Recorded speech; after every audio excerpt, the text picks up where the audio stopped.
Welcome to the Clinic Manager training for the Stop Flu at School program. This presentation will provide information about how to manage school-located influenza vaccination clinics. Let's begin with an overview of the role and responsibilities of the Clinic Manager. These can be divided into 3 phases: pre-clinic, operations, and post-clinic. Before the clinic begins, the manager will need to check in staff, oversee the setup of the clinic, provide just-in-time training, and perform a clinic walkthrough to ensure the setup is complete and flow is efficient. During operations, the manager will manage staff and ensure program procedures and protocol are being followed. The manager will utilize the management of acute adverse reactions to vaccines and document all incidents. After operations have ended, the manager will oversee clinic breakdown and complete all necessary forms. Students in kindergarten through 8th grade who attend participating schools are eligible for the Stop Flu at School program, but due to funding constraints, adults are not able to receive vaccine through this program. This includes school faculty and staff, and clinic staff. The following slides will provide information on the manager's pre-clinic duties. The clinic manager should check in at the school office 60 minutes prior to clinic start time, to meet with the school liaison and to check all supply boxes and vaccine coolers to ensure there are sufficient supplies and vaccine to conduct the clinic from start to finish. If any items are missing, use the telephone triage to contact the appropriate person. The clinic manager or vaccine group supervisor must check the vaccine cooler to ensure that the vaccine is cold, but not frozen. Vaccines should not be in direct contact with the cold gel packs. The vaccines should have been packed with temperature monitor strips.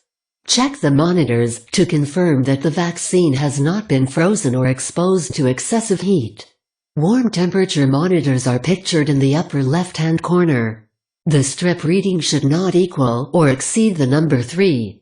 A cold temperature monitor is pictured in the upper right-hand corner. The bubble should not be opaque and the check mark should be visible. If either monitor indicates that the temperature has gotten too warm or too cold, contact the immunization branch immediately.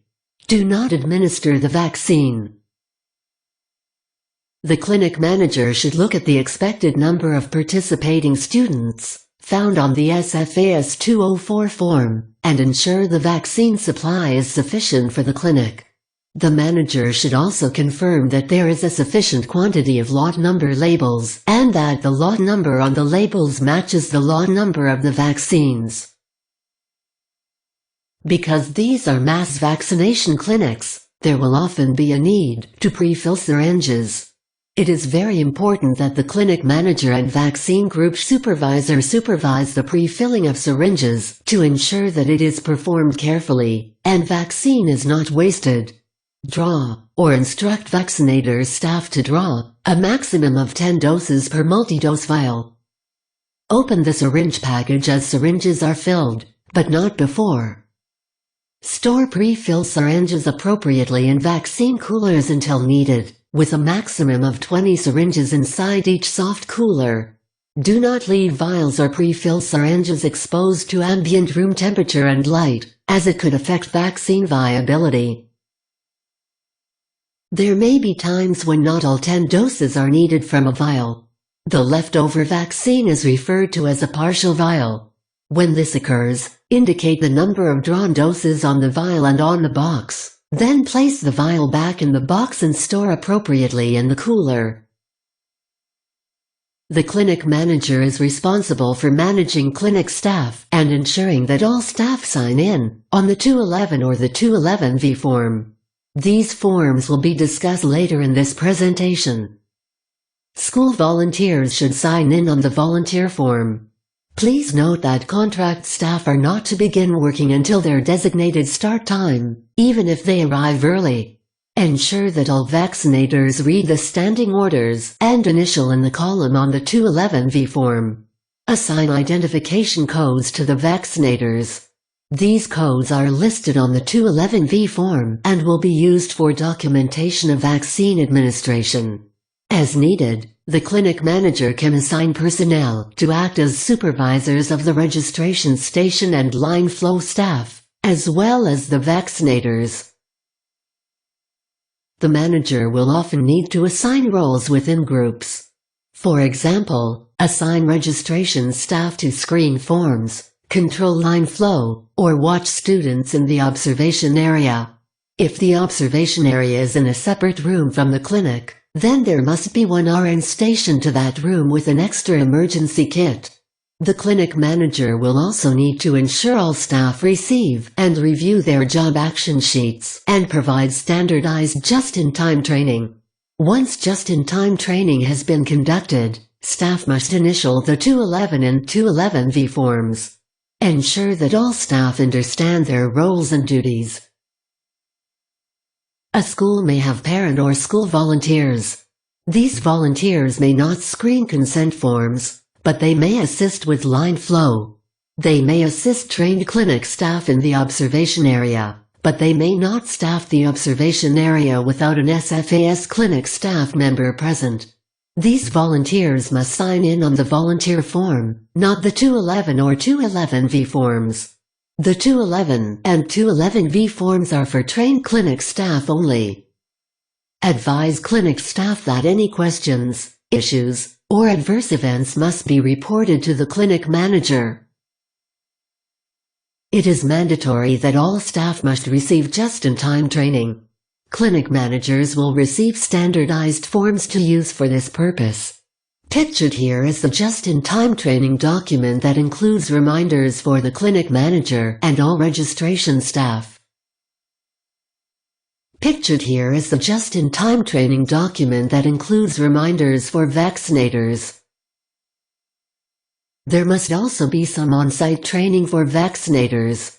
Demonstrate the use of the retractable syringe.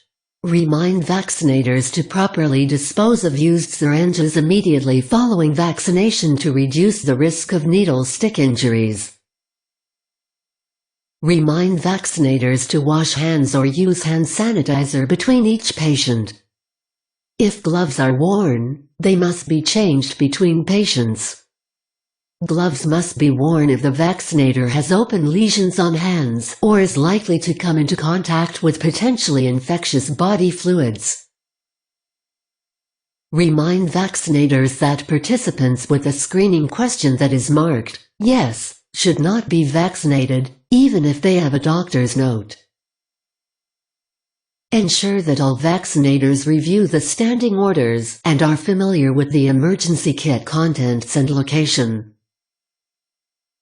The clinic manager will look at the space provided by the school and determine the clinic flow plan and oversee the setup of the clinic. The observation area should be within the clinic, near the vaccination stations, and within sight of the clinic manager. However, this isn't always possible. If the observation area is in a separate room, make sure to add one emergency kit and one RN to that observation area. The observation area must be large enough to allow vaccinees to be seated. The clinic manager must perform a clinic walkthrough before operations begin, to check that flow will be efficient. Once the staff have been briefed and the clinic is set up, operations can begin. Ensure the clinic starts and ends at the scheduled time. Record clinic times and the school ID number on the SFAS 204 form. The end time is when the clinic is completed.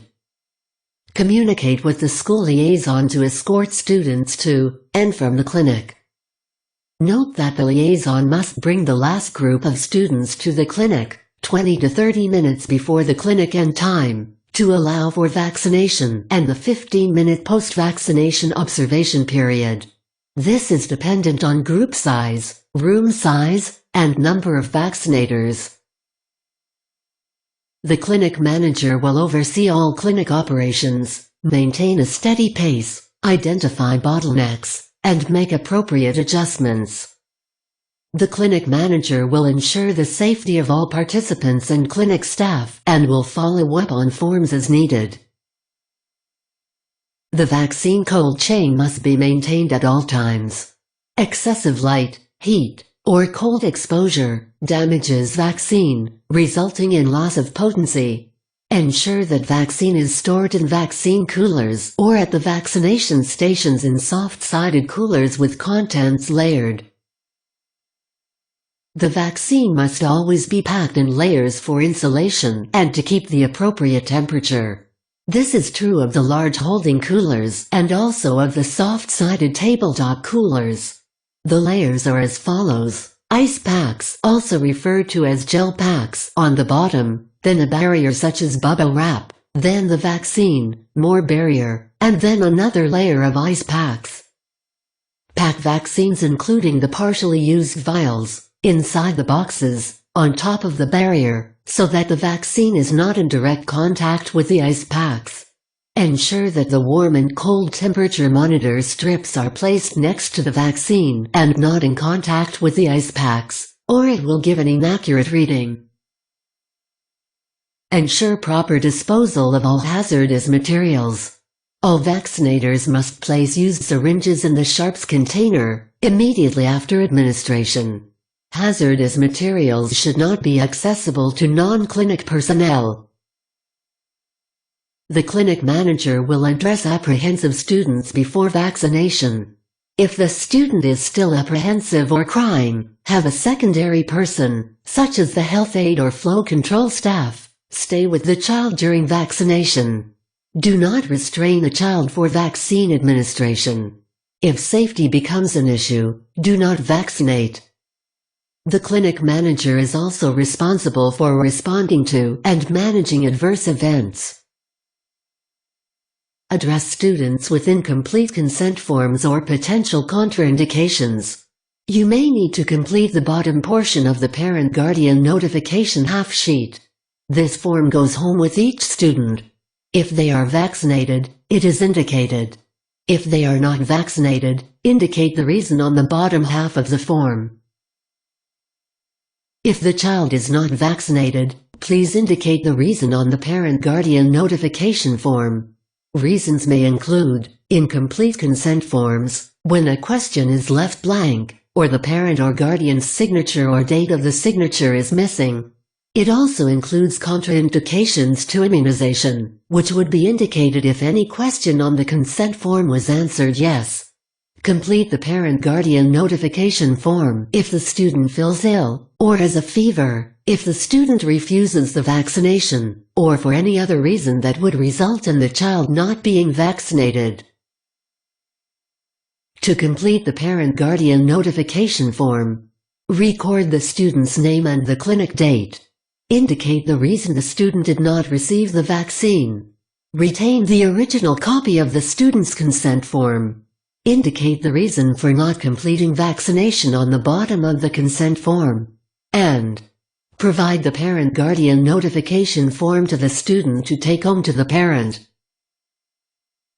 The clinic manager must ensure proper completion and collection of all consent forms. All vaccinations must be fully documented on the bottom of each consent form. No missing information. No missing lot number labels.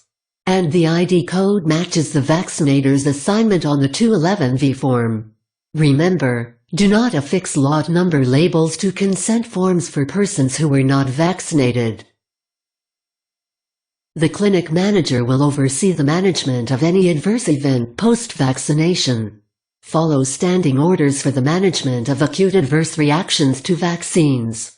Call 911 immediately for any serious adverse event.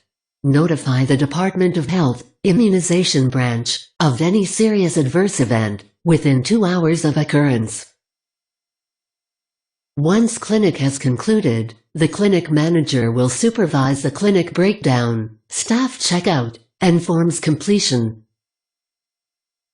The clinic manager should ensure proper retrieval and packing of all hazardous waste products, appropriate packing of all remaining supplies, collection of all consent forms, delivery of supplies to the Department of Health or other designated location, and return of the clinic site to its original condition.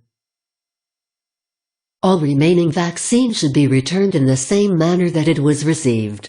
Vaccine cooler contents should be layered: ice packs, barrier, vaccine, barrier, and ice packs. Ensure the vaccine and monitors are not in direct contact with the ice packs. Ensure sharps containers are not filled beyond the maximum fill line. Close, lock, and tape all sharps containers, even if only partially filled. If transporting sharps containers in a non-leak-proof box, line the box with a large biohazard bag. Place closed, locked, and taped sharps containers into the line box. Tie off ends of the biohazard bag. Then secure tie off with tape. Cover the box with a lid, secure with tape, and affix the biohazard symbol labels to the box. Transport boxes containing sharps containers in an enclosed vehicle compartment, like the trunk of a car. And ensure the biohazard symbol placard is displayed on the transport vehicle's dashboard. Pictured here is the SFAS 204 form. Complete this form with summary figures, the clinic's start and end time, and any relevant notes. The clinic manager's name and the date must also be included. Pictured here is one of the sign-in sheets. Ensure that all staff have signed in and out, and that the clinic's start and end times have been indicated, as well as the school name and ID number. Send the original 204, 211, 211V, and any volunteer sign-in forms to the immunization branch, along with the consent forms, supplies, and vaccines. And lastly, notify the school liaison of the clinic's conclusion and ensure staff sign out on the log in the school administration office.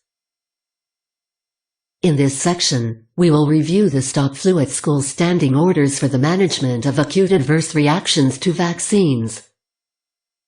All vaccinators must review, understand, and adhere to the Stop Flu at School program's standing orders for inactivated influenza vaccine, and the protocol for the management of acute adverse reactions to vaccines. Personnel administering vaccines, and clinic managers, must be aware that recipients may experience an adverse reaction following immunization, which can be life-threatening. Clinic managers need to be prepared to recognize and respond immediately and appropriately if an adverse reaction should occur. When assessing persons with possible adverse reactions post-vaccination, follow basic first aid and initial assessment procedures. Check their vital signs: airway, breathing, including both their respiratory rate and air movement, and circulation, including pulse and blood pressure. Evaluate their level of consciousness and appearance. Are they alert? Do they appear comfortable? Are they able to speak? Do they seem anxious? Persons that are anxious when receiving a vaccination may hyperventilate. Symptoms of hyperventilation include rapid breathing with good air movement, no wheezing or stridor. The patient appears anxious, but not tired or pale. They may complain of lightheadedness. To manage hyperventilation, make sure the airway is clear. Instruct the patient to sit or lie down and slow down their breathing. Have the patient breathe into a paper bag to correct the hyperventilation. Provide support and reassurance. And monitor the person until the episode subsides. Symptoms of lightheadedness include fright before the vaccination is given, complaints of feeling faint, dizzy, or tired. The patient appears pale. He or she may be yawning. The pulse is steady, and there is no respiratory distress. To manage lightheadedness, have the patient sit or lie down for the vaccination. Have the patient lie flat or sit with their head between their knees for several minutes. Loosen any tight clothing and maintain an open airway. Check their vital signs, including pulse, respirations, and blood pressure. And apply cool, damp cloths to their face and neck. Symptoms of syncope or fainting may include extreme paleness, sweating, cold hands and feet, nausea, lightheadedness, dizziness, weakness, visual disturbances. Vital signs are normal, person should be breathing normally. Respirations may be shallow, but there should be no respiratory distress. Pulse is regular. They may fall, without loss of consciousness. Or they may lose consciousness. To manage fainting, have the patient lie flat or sit with their head between their knees for several minutes. Loosen any tight clothing and maintain an open airway. Check their vital signs, including pulse, blood pressure and respirations. Apply cool, damp cloths to their face and neck. If the patient loses consciousness, examine to determine if an injury is present before attempting to move the patient. Place the patient flat on his or her back, with feet elevated. Call 911 if the patient does not recover immediately, or if an injury is present. Once consciousness is regained, observe the patient in a quiet area for a minimum of 15 minutes. Severe, life-threatening anaphylactic reactions following vaccination are rare, estimated at about 1 in a million doses. Anaphylactic or allergic reactions may be due either to the vaccine or a vaccine component and may be severe and life-threatening. The risk of an allergic reaction can be decreased by thorough screening for contraindications and precautions prior to vaccination. However, even with careful screening, reactions may occur. Staff should be familiar with the signs and symptoms of anaphylaxis, because allergic reactions usually begin within a few minutes to a few hours following vaccine administration. Anaphylaxis requires rapid recognition and treatment to prevent progression to cardiovascular collapse. Signs and symptoms of anaphylaxis can include, but are not limited to, hives, generalized itching, erythema or redness, flushing, swollen lips, face, throat, tongue, or uvula, shortness of breath or dyspnea, wheezing and bronchospasm, stridor, hypoxemia, abdominal pain or cramping, vomiting, reduced blood pressure, syncope or fainting, collapse, hypotonia, and incontinence. Every clinic must have an emergency kit containing epinephrine, both autoinjectors and aqueous epinephrine, in ampoules and/or vials, diphenhydramine, supplies for administering medications, including filter needles for drawing epinephrine from the glass ampoules, pediatric and adult airways, child and adult blood pressure cuffs, stethoscope, pediatric and adult resuscitators, and other supplies.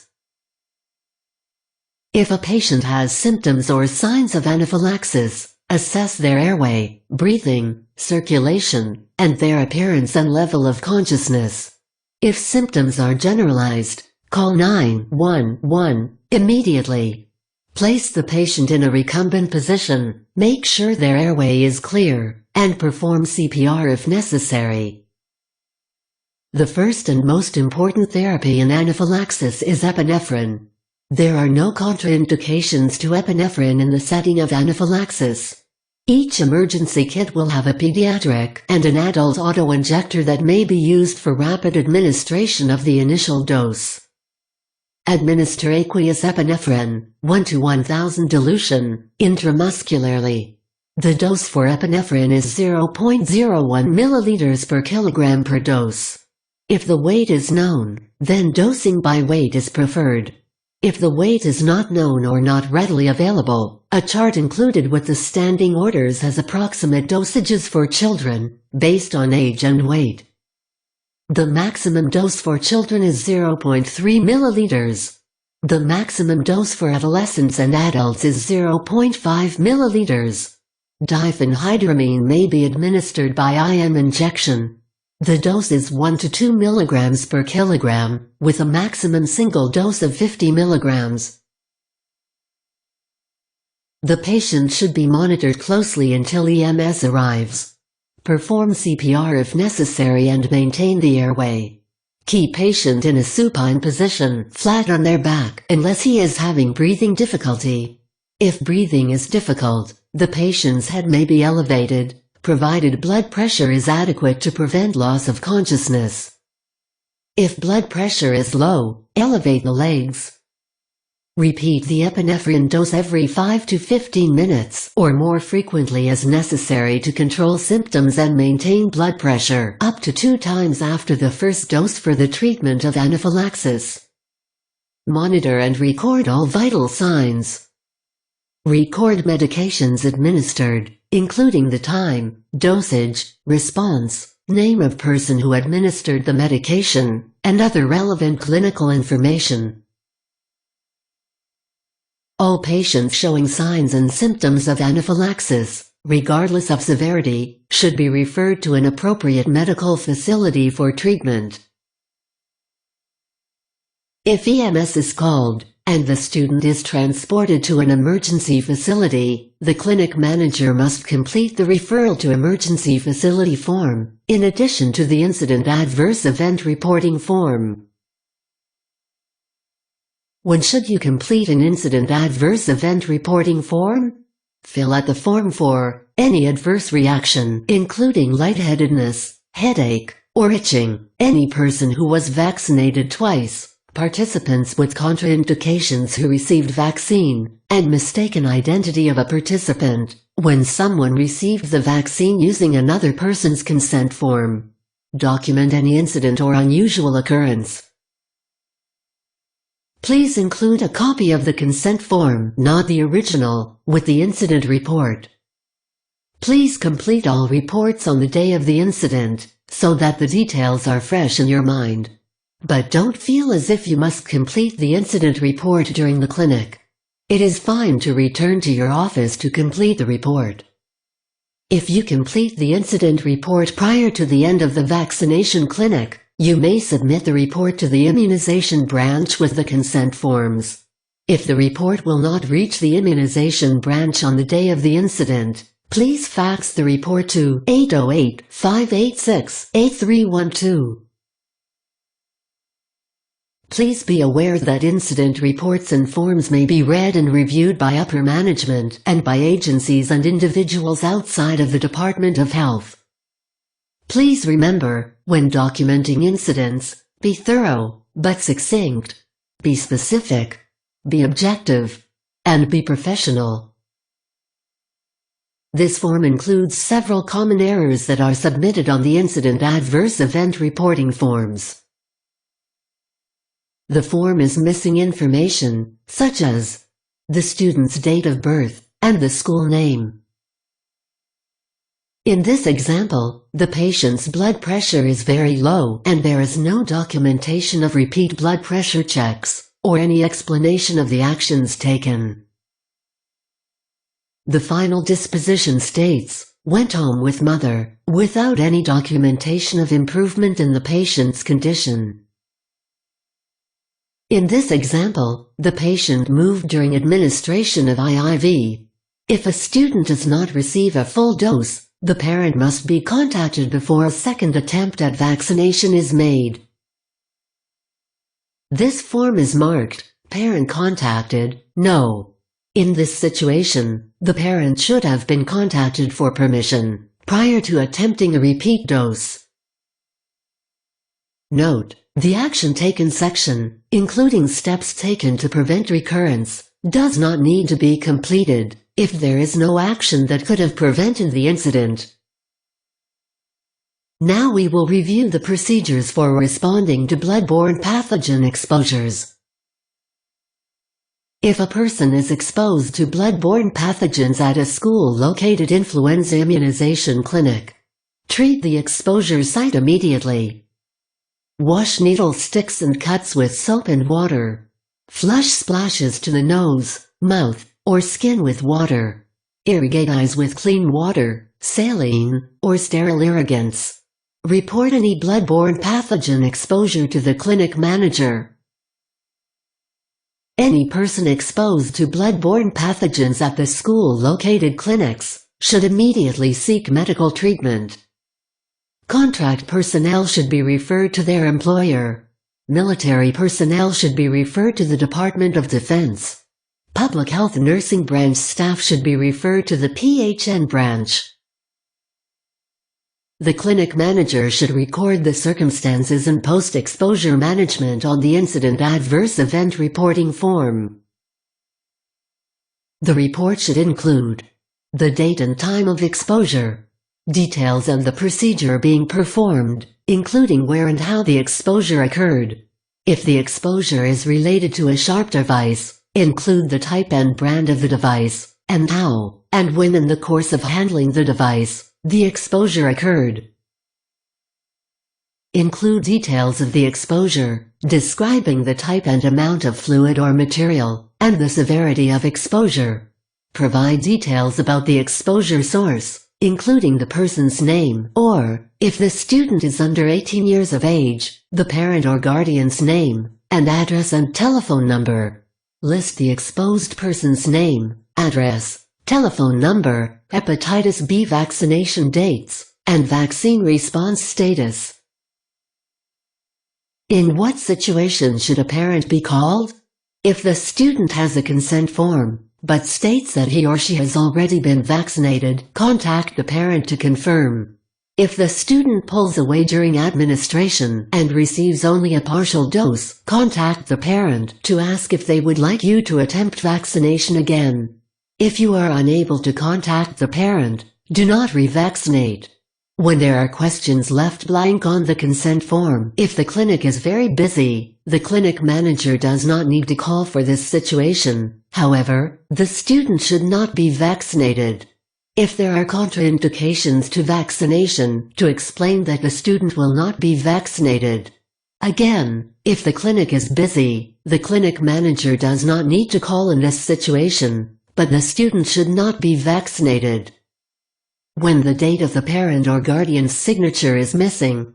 Also, parents should be contacted for any adverse event, and any time a repeat dose is necessary. Persons with adverse events post-vaccination at a previous stop flu at school clinic will be listed on a green sheet, which will be packed with the ICS forms. The list will include the names of persons who should not be vaccinated at a stop flu at school clinic, and those who may only be vaccinated with a doctor's note. Now we will review the stop flu at school consent forms. Here is the student consent form for the flu shot. The areas circled in red must be completed. These include first and last name, date of birth.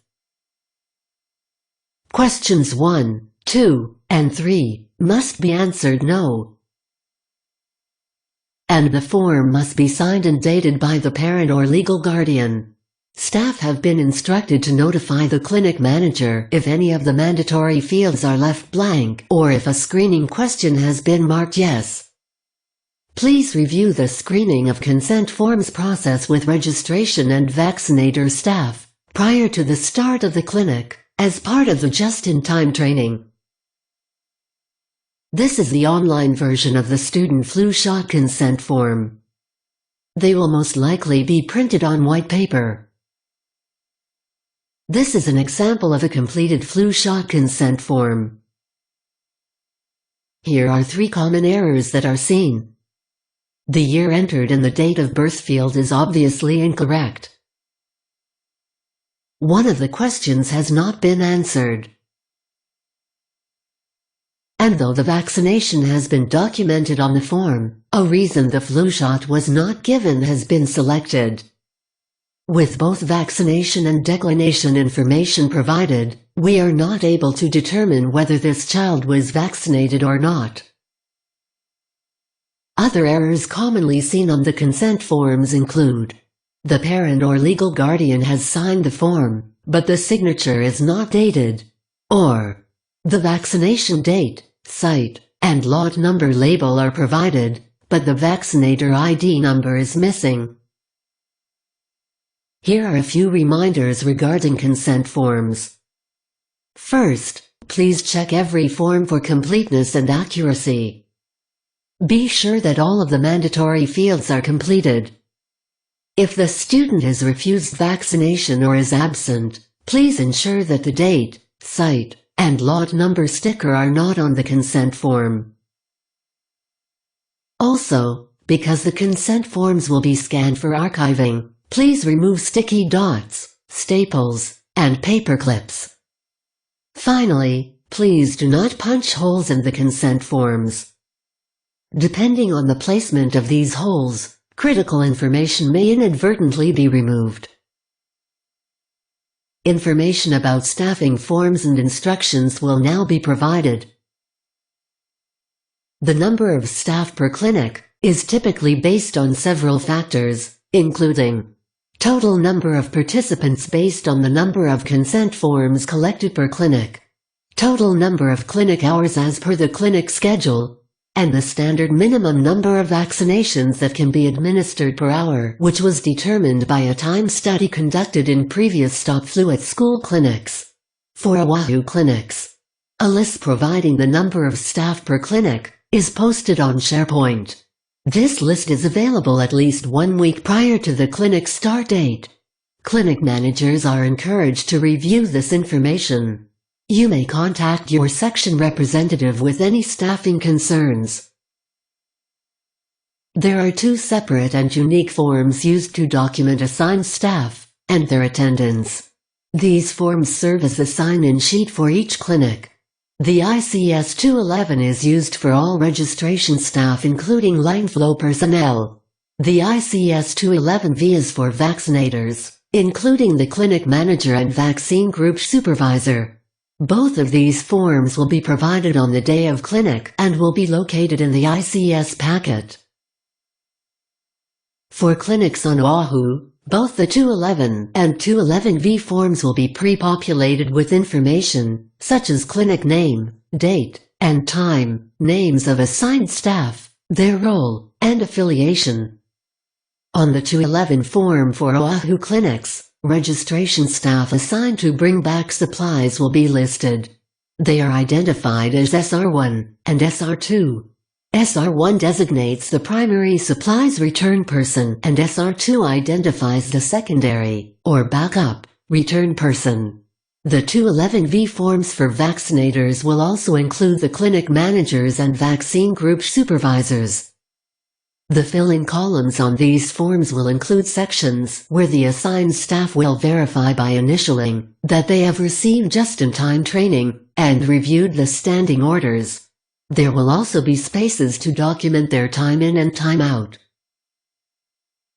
On the 211 and 211V forms, clinic managers and vaccine group supervisors will need to complete specific attendance status information, such as staff that are late or no-show, or staff who are a replacement for a no-show. Refer to the key at the bottom of the sign-in sheets for these designations. For Oahu clinics, sign-in sheets will also include a note section to indicate when additional or early staff were requested and provided, such as when an RN is requested 1 hour early, when an extra RN is requested for the post-vaccination waiting area, or when an extra registration staff was requested. This is an example of a 211 sign-in sheet for registration staff. Information on this form is pre-populated for Oahu clinics.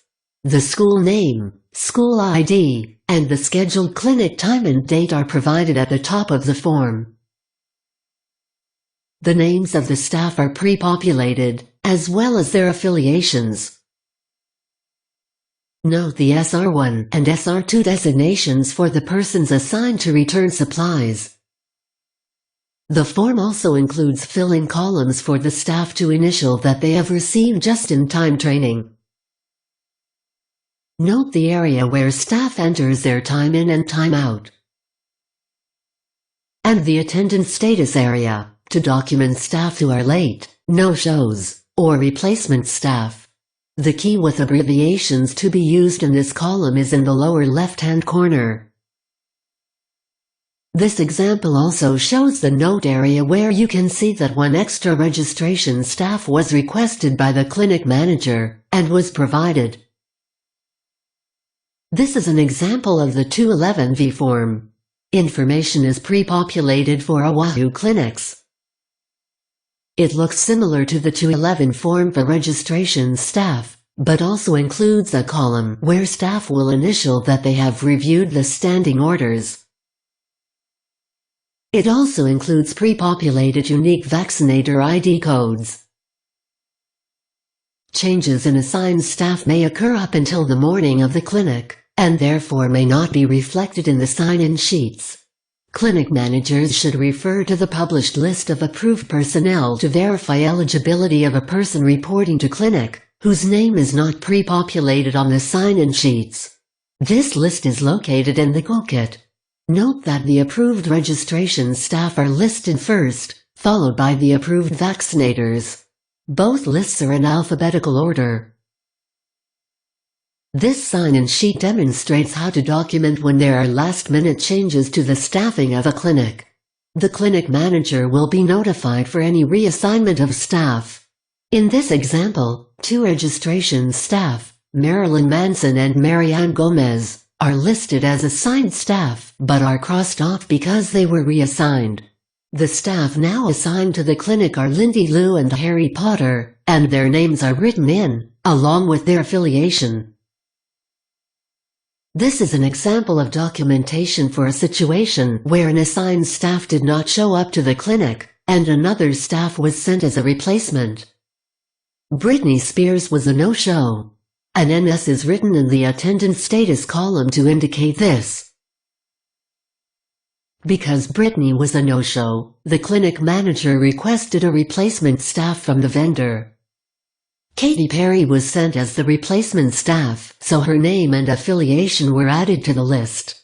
Her designation as replacement staff is noted by the RP in the attendance status column.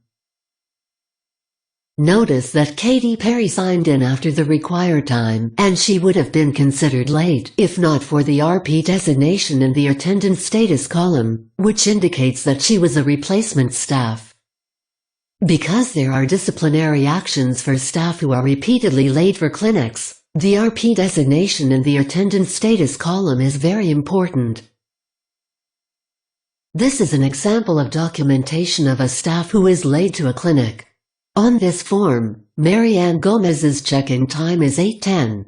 Because she was late, the letter L is entered in the attendance status column. If you need assistance, please refer to the Stop Flu at School telephone triage list for contact information. Contact the staffing vendor directly if contract staff are late or no-show, and also to request replacement staff for late or no-show persons. Contact the immunization branch staffing coordinators. If volunteer staff are late or no-show, or for clinic role reassignments, for example if you need to change registration staff to vaccinator staff, and other requests. Late and no-show staff, as well as partner staff contributions, will be tracked using information from the forms. Ensure that all clinic staff sign in and sign out.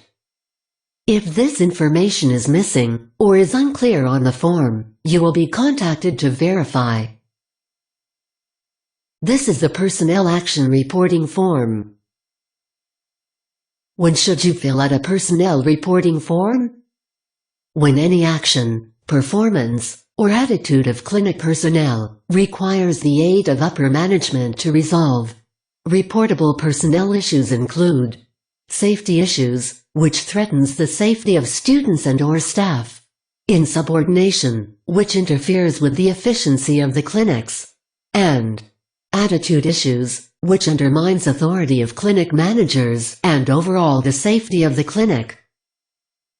The Personnel Action Reporting form may be completed by the clinic manager or the vaccine group supervisor.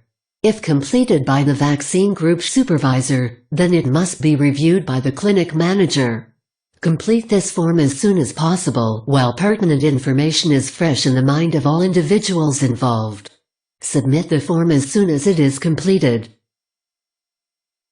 Reports and forms may be read or reviewed by agencies and individuals outside of the department. Please remember, when documenting information on the Personnel Action Form, be specific and detailed. But be succinct, and be objective and professional. This concludes the Clinic Manager training. Please document your completion of this training on the sign-in sheet. If you have questions regarding the content of this training, please contact the Immunization Branch at 586-8300 on Oahu. Calls from the neighbor islands are toll-free at 1-800-933-4832 or email schoolflu.helpdesk@doh.hawaii.gov. Thank you for watching this training video. Your work as clinic managers is invaluable and much appreciated. Thank you for supporting the Stop Flu at School program.